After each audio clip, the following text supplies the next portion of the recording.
আহমেদ আল শারা ওরফে জুলানিকে সিরিয়ার প্রেসিডেন্ট ঘোষণার সব বিদ্রোহী বাহিনী মিলে বিলুপ্ত সিরিয়ার সংবিধান, আর্মি, পুলিশ সহ আসাদ আমলের সমস্ত নিরাপত্তা বাহিনী গাজা থেকে ফিলিস্তিনিদের অন্যত্র চলে যেতে বাধ্য করার জন্য ইসরায়েল নিষিদ্ধ করল জাতিসংঘের ত্রাণ সংস্থার কার্যক্রম। পশ্চিম তীরে বিমান হামলা ইসরায়েলের, নিহত অনেকে। গাজার সর্বত্র ছড়িয়ে আছে ফিলিস্তিনিদের কঙ্কাল। উদ্ধার কার্যক্রম রেড ক্রিসেন্টের। হামাস মুক্তি দিল আরও ৮ জিম্মি। বিডিফিউজ ইনফোটেনমেন্টে স্বাগত জানাচ্ছি, আমি সুস্মিতা দাস। আজ জানাবো প্রতিরক্ষা সংক্রান্ত গুরুত্বপূর্ণ কিছু খবর। আলোচিত বিদ্রোহী নেতা আহমেদ আল শারা ওরফে জুলানিকে সিরিয়ার প্রেসিডেন্ট ঘোষণা করা হয়েছে। একই সাথে বিলুপ্ত ঘোষণা করা হয়েছে সিরিয়ার সংবিধান, সিরিয়ার আর্মি, পুলিশ, গোয়েন্দা সংস্থা সহ আসাদ আমলের সমস্ত নিরাপত্তা বাহিনী। আরও বিলুপ্ত ঘোষণা করা হয়েছে সিরিয়ার সব বিদ্রোহী মিলিশিয়া বাহিনী যারা আসাদের বিরুদ্ধে যুদ্ধ করে তাকে ক্ষমতা থেকে উৎখাত করেছে। বুধবার সিরিয়ার সব বিদ্রোহী বাহিনীর বৈঠকের পর দেয়া হয় যুগান্তকারী আর বৈপ্লবিক এই ঘোষণা। এতে বলা হয়েছে, সিরিয়ার অন্তর্বর্তীকালীন সরকারের প্রেসিডেন্ট হিসেবে দায়িত্ব পালন করবেন আহমেদ আল শারা। তার নেতৃত্বেই সশস্ত্র যুদ্ধের মাধ্যমে ৮ ডিসেম্বর উৎখাত করা হয়েছে সিরিয়ার গণহত্যাকারী প্রেসিডেন্ট কুখ্যাত বাশার আল আসাদকে।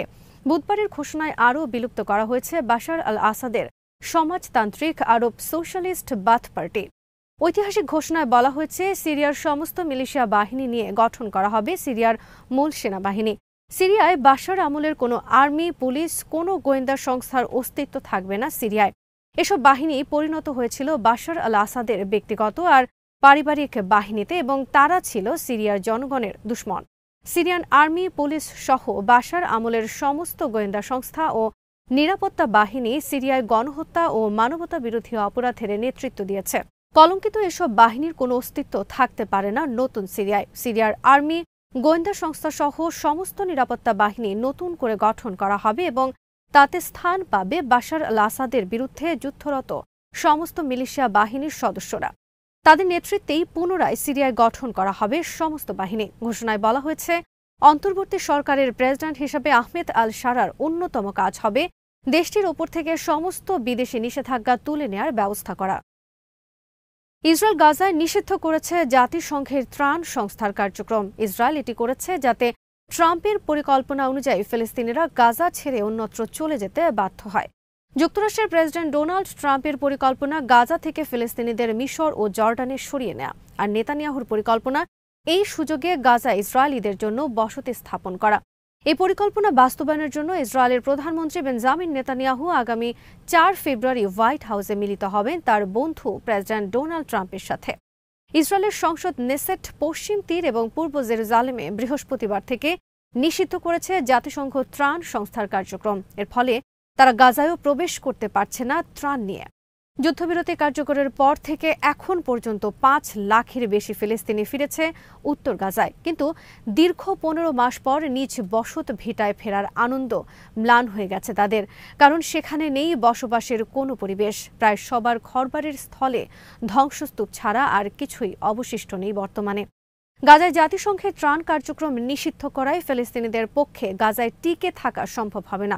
১৯৪৮ সাল থেকে গাজা একটি উদ্বাস্তু শিবির। সেই থেকে গাজায় ত্রাণ সহ বিভিন্ন দাতব্য কার্যক্রম পরিচালনা করছে ফিলিস্তিনি উদ্বাস্তু বিষয়ক জাতিসংঘ ত্রাণ সংস্থা।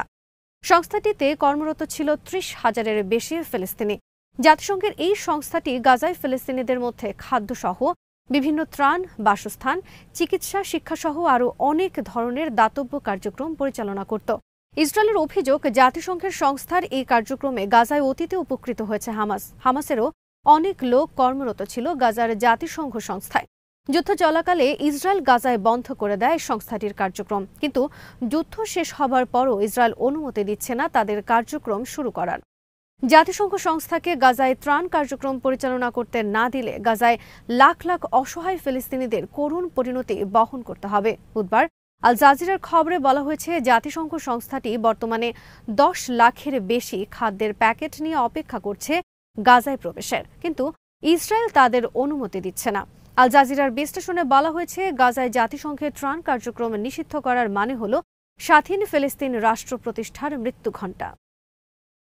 ১৯৪৮ সালে ফিলিস্তিনিদের জোরপূর্বক তাদের বাড়িঘর থেকে উচ্ছেদ করে সেখানে প্রতিষ্ঠা করা হয় ইসরায়েল নামক রাষ্ট্র। বর্তমানে সেখানে ইসরায়েল নামক রাষ্ট্র সেখান থেকে কমপক্ষে 10 লাখ ফিলিস্তিনিদের ইসরায়েলি বন্দুকের মুখে তাড়িয়ে নিয়ে যায় বর্তমান গাজায়।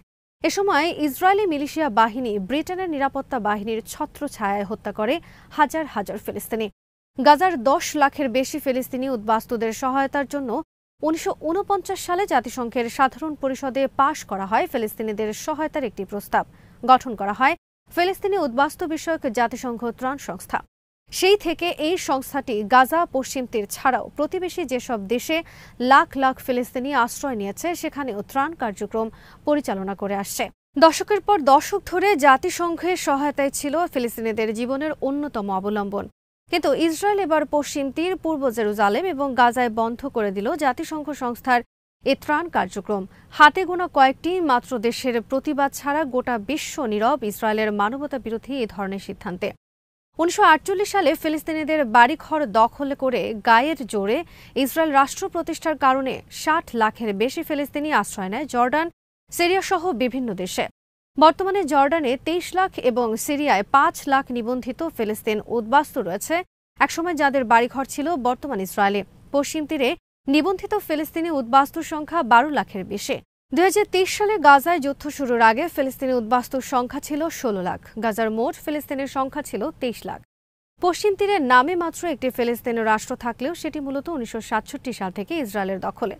1948 সালে ফিলিস্তিনিদের তাড়িয়ে দিয়ে ইসরায়েল রাষ্ট্র জন্মের পর থেকে ফিলিস্তিনিরা যুদ্ধ করে আসছে ইসরায়েলের অত্যাচারের বিরুদ্ধে। বুধবার হামাস মুক্তি দিয়েছে আরও 8 ইসরায়েলি জিম্মি। এদের মধ্যে 3 জন ইসরায়েলি এবং 5 জন থাইল্যান্ডের নাগরিক। মুক্তি পাওয়া 3 ফিলিস্তিনের মধ্যে রয়েছেন আলোচিত আরবেল ইয়াহুদ। 8 ইসরায়েলি জিম্মির বিনিময়ে বুধবার ইসরায়েল মুক্তি দিয়েছে শতাধিক ফিলিস্তিনি। এদিকে গাজার বিভিন্ন এলাকায় এখনও ইসরায়েল পরিকল্পিতভাবে হত্যা করছে ফিলিস্তিনিদের। বুধবার আল জাজিরার খবরে বলা হয়েছে, সর্বশেষ 24 ঘণ্টায় গাজার বিভিন্ন হাসপাতাল গ্রহণ করেছে 59 ফিলিস্তিনির লাশ। রেড ক্রিসেন্ট জানিয়েছে, বুধবার কেবলমাত্র আল রশিদ সড়ক থেকে উদ্ধার করা হয়েছে 14 ফিলিস্তিনির কঙ্কাল। আল জাজিরায় প্রকাশিত ভিডিওতে দেখানো হয়েছে গাজার উপকূল সহ বিভিন্ন এলাকায় ছড়িয়ে ছিটিয়ে আছে ফিলিস্তিনিদের কঙ্কাল। রেড ক্রিসেন্ট বিভিন্ন এলাকা থেকে সংগ্রহ করছে এসব কঙ্কাল। বুধবার পশ্চিম তীরে ইসরায়েলের বিভিন্ন হামলায় নিহত হয়েছে কমপক্ষে 12 ফিলিস্তিনি। বিমান হামলার পাশাপাশি ইসরায়েল ধ্বংসাত্মক অভিযান অব্যাহত রেখেছে পশ্চিম তীরের হেব্রন, জেরিকো, বেথলেহেম এবং পূর্ব জেরুজালেম সহ বিভিন্ন এলাকায়। বুধবার এইসব এলাকায় ইসরায়েল বুলডোজার দিয়ে গুঁড়িয়ে দিয়েছে 1 ডজনের বেশি বাড়ি ও একটি রেস্টুরেন্ট। ইসরায়েলের অভিযানের সময় বুধবার একটি ব্যবসা প্রতিষ্ঠান উড়ে গেছে সিলিন্ডার গ্যাস বিস্ফোরণে। আজ এখানেই শেষ করছি। সমরাস্ত্র, প্রতিরক্ষা ও কূটনীতির নানা তথ্য জানতে চোখ রাখুন বিডিভিউজ ইনফোটেনমেন্টে। চ্যানেলটি ভালো লাগলে সাবস্ক্রাইব করুন। সংযুক্ত থাকুন আমাদের ফেসবুক পেজে।